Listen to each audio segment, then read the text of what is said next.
Draft season's in the air. Let's talk about who to pick in the first round. If you're lucky enough to get that first pick, you really can't go wrong with Justin Jefferson. Jefferson's coming off a year where he led all wide receivers with 28 red zone targets. He's on a team that passes the ball 65% of the time and has a quarterback that's in a contract year in Kirk Cousins who's going to be chasing numbers all year round. Jefferson just won his first Offensive Player of the Year award, and I know he's chasing another one this year. He led all receivers in targets and receptions with 184 and 158 respectively. I also really like Jefferson because of his potential increase in workload. The Vikings don't have Adam Thielen anymore. They don't have Dalvin Cook anymore. And I think that's going to mean extra targets for Jefferson. TJ Hawkinson will definitely get some work, and Jordan Addison, the rookie who they drafted in the first round, will definitely have a role. He's already looked pretty good in preseason. But I think Jefferson's going to continue to build off of his great season that he had last year. In his first 3 years as a pro, he's averaged right around 158 targets, and I think this year he's going to end up closer to 175 just based on the way he's been trending.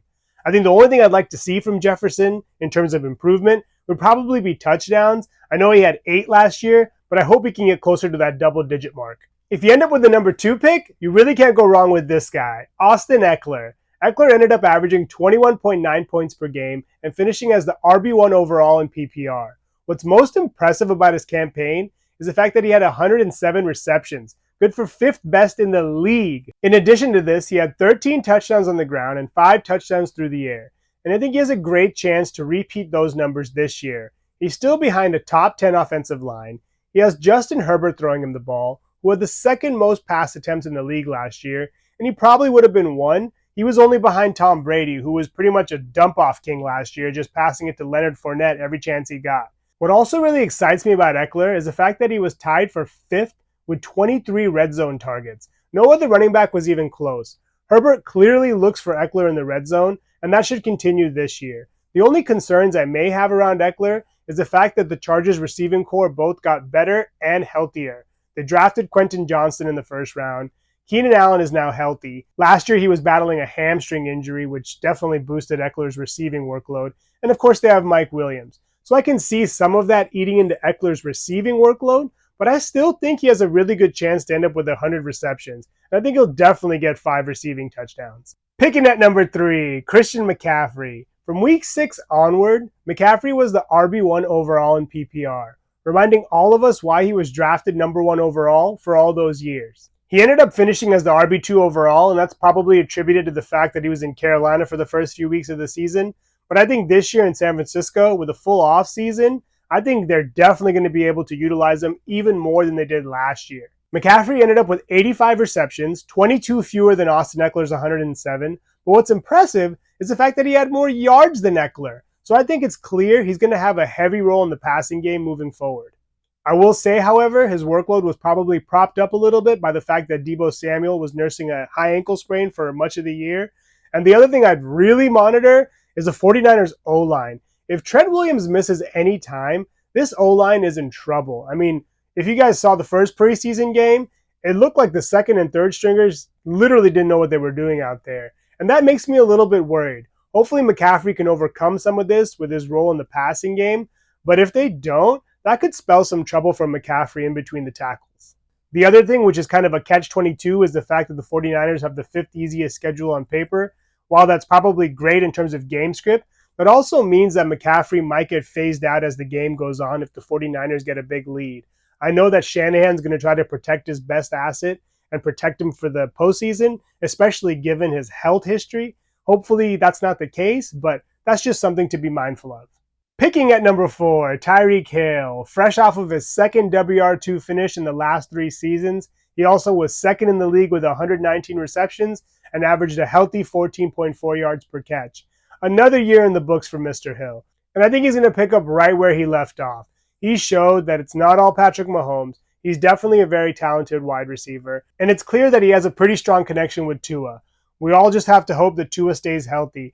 But then again, it really didn't seem to matter for him. He seemed to produce no matter who was throwing him the ball. What's also nice about Hill is the fact that he's been pretty durable. He's also provided a pretty stable floor, averaging about 19.8 points per game over the last 3 seasons.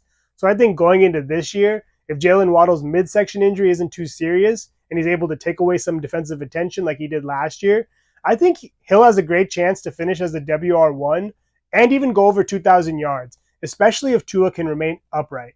Pick number 5, Cooper Kupp. From weeks 1 through 9, Kupp was the WR2. He also finished the year with the highest average on a points per game basis with 22.4.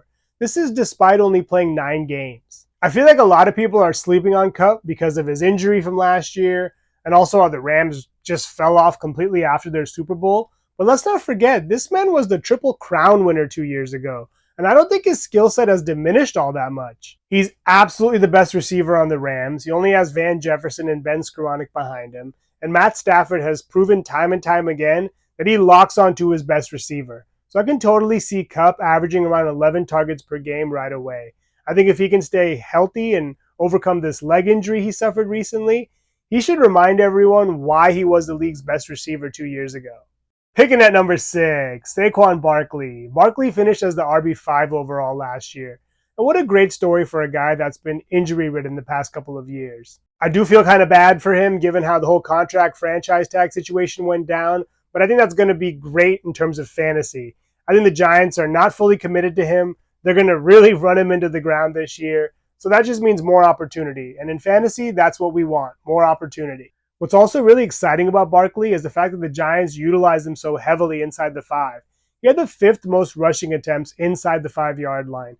That tells me that when it gets down to business and time to hit pay dirt, the Giants know what to do. Give their playmaker the ball. I think Barkley's going to continue to be in that top 5 range, and he should probably improve in terms of receiving touchdowns. He didn't have one through the air last year, but I think that'll definitely change this year.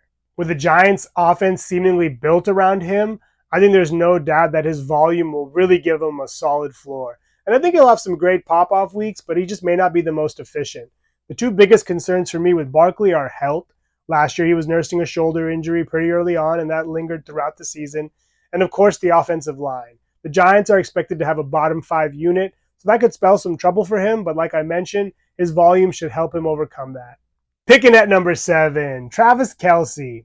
The man is like a fine wine. He just gets better with age. He's coming off of his 7 straight 1,000-yard season and had 110 receptions last year, good for 3rd best in the league. He also led the league with 29 red zone targets, converting 10 of them for touchdowns. So it's clear that Mahomes is looking his way when it comes time to hit pay dirt. I think it should easily be another season in the books for Kelce, especially with a suspect receiving core in Kansas City. I mean, they have Sky Moore, injury-ridden Kadarius Toney, and deep specialist Marquez Valdez-Scantling, who I think are all good B receivers, but they're not going to eat into Kelce's workload at all. He is very much the alpha and should have no problem going over 100 receptions and 1,000 yards for the 8th time. Another big plus for me is the fact that he's such an Iron Man, having never missed a game due to injury since his rookie season in 2014. Picking at number 8, Bijan Robinson. Bijan Robinson is walking into a perfect situation for him. We saw what he did at Texas. He's going to a team that loves to run the ball. They ran the ball more than anybody last year, and I think they're going to continue to do that this year. The Falcons managed to make Algier fantasy relevant, and I think there's no doubt Bijan Robinson is going to be the 1A right away. We probably will see Algier get some work, but it would not surprise me if Bijan Robinson ends up with 300-plus touches this year. He's going to be running behind one of the best run-blocking units in the league, behind Chris Lindstrom, and I think his dual-threat ability gives him some really good upside through the air. It would not surprise me if he gets close to 5 touchdowns through the air and close to 7 or 8 touchdowns on the ground. Ultimately, I don't think Arthur Smith would have drafted a guy like this if he didn't intend to use him right away. Desmond Ridder is still kind of raw and somewhat of unknown, and I would imagine Smith's going to want to take as much as he can off of his young quarterback's plate. Pick number 9, Amon-Ra St. Brown. Amon-Ra St. Brown suffered an ankle injury pretty early on last year, and it definitely hampered him. But once he got it together, he showed us why he's one of the most elite receivers in the league. From weeks 12 through 18, he was the WR6 overall, and I think that's right where he's going to end up this year. He's clearly the best receiver on the Lions. He's benefiting from the fact that their first pick from last year, Jameson Williams, is suspended for the first 6 games, and there's nobody else behind him that's really going to give him too much competition. Again, we're talking about a guy that has an NFL record of 196 receptions through his first 2 seasons. This cannot be overstated. He's averaged a little bit more than 8 targets per game up until now, and I think he could end up close to 10 targets per game by the time the season ends. With Ben Johnson still calling the plays and no more DeAndre Swift, Jamal Williams, or DJ Chark, I think that carves out a pathway for St. Brown to improve on his touchdown total. Picking at number 10, this may surprise some, but Jamar Chase. Jamar Chase led the league with a little bit more than 11 targets per game last year. This is despite only playing 12 games and kind of having an injury-ridden season. He suffered a hairline fracture in his hip and had a torn labrum. Despite playing in such few games, he still finished as the WR11 and had more receptions than he did his rookie year. The reason why I'm not so high on Chase is that he was somewhat boom-bust last year when he did play. We saw a big drop-off in his yards per catch. He had 18 per catch his rookie season, then he had 12 last year. And so while it's nice to see the receptions go up, that didn't necessarily equate to a whole lot more production. I think Chase is also a victim to the fact that he may not be the number one guy on his team. Everyone kind of forgets about T. Higgins. They also have other mouths to feed. I mean, they still have Tyler Boyd, they signed Irv Smith, they still have Joe Mixon. So I think while Burrow did have the 5th most passing attempts last year, the fact that Burrow's injured right now leaves me a bit worried going into the season. I think the high volume is nice, but it's also kind of nerve-wracking knowing that he had 10 drops last year, which was the 3rd most in the league, despite playing only 12 games. So at times he leaves me scratching my head. I feel like he definitely has the ability to boom, but when he's quiet, he's quiet. Most of his points scored last year were over 5 games, having only cracked 20 points those 5 times. If Burrow does start the season and this calf injury isn't serious, then I do think Chase has a pretty solid chance to finish inside the top 7. But going into the season, as of right now, I think he's a good pick at this spot. And going for him earlier than this may be a reach. Picking at number 11, Nick Chubb. Nick Chubb is the model of consistency, having never finished lower than the RB13 in PPR over the last 4 seasons. You know what you're getting with him. He's not going to give you a bunch of receiving work, but he more than makes up for this on the ground. And last year, he had career highs across the board in terms of attempts, yards, and touchdowns. I think with Deshaun Watson having a full offseason underneath his belt, hopefully some of that rust won't be there this year, and that should only help Chubbs' case, especially if Watson can pose the same rushing threat he has in the past. I expect Cleveland to improve in general. They still have Elijah Moore, David Njoku, and Amari Cooper, who also had one of his best seasons last year. So all that's going to do is take attention away from Chubb. Coming to the end of the first round, picking at 12, Jonathan Taylor. Taylor also suffered from the injury bug last year, having the dreaded high ankle sprain to deal with.